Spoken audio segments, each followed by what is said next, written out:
군 검찰이 공관병을 마치 하인처럼 부렸다는 의혹이 있는 의혹의 상당 부분이 사실이라고 군이 확인을 어제 했죠. 박찬주 대장 부부를 다음 주 초에 불러서 조사할 계획입니다. YTN 취재 결과 이렇게 확인됐습니다. 강정규 기자 나오십시오. 네, 국방부입니다. 네, 부부 중에 누구를 먼저 부르는 겁니까? 네, 첫 소환 대상은 이번 갑질 논란의 주인공인 박찬주 제2작전사령관의 부인입니다. 민간인 신분이기 때문에 참고인 자격으로 출석하게 되는데요. 군 검찰은 다음 주 월요일인 7일 박 사령관의 부인을 불러 폭로된 갑질 행위 등에 대해 대면 조사를 벌일 예정입니다. 이어 이튿날인 8일 화요일엔 박 대장이 피의자 신분으로 군 검찰에 소환됩니다.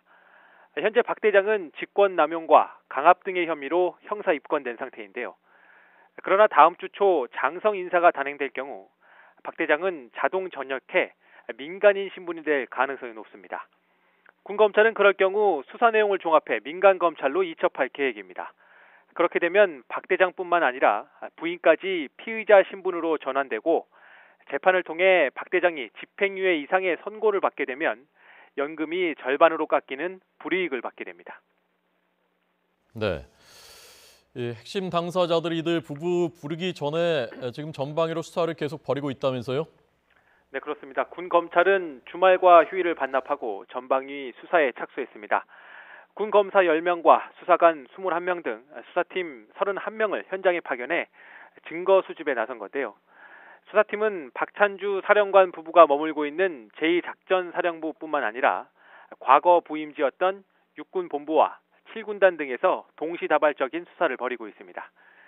군 검찰은 먼저 1차 감사 자료와 언론에 폭로된 내용 등을 바탕으로 박 대장이 거쳐간 공간들을 직접 살펴보고 있습니다.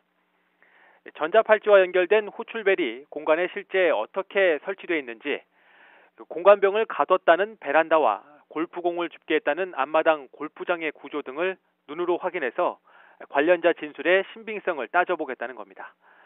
또 공관에 10개나 된다는 냉장고를 어떤 비용으로 구매했는지, 공관병의 최전방 GOP 파견이 적법한 인사 명령에 따른 것이었는지 등을 확인하기 위해 회계장부와 공문서 등도 확보하고 있습니다.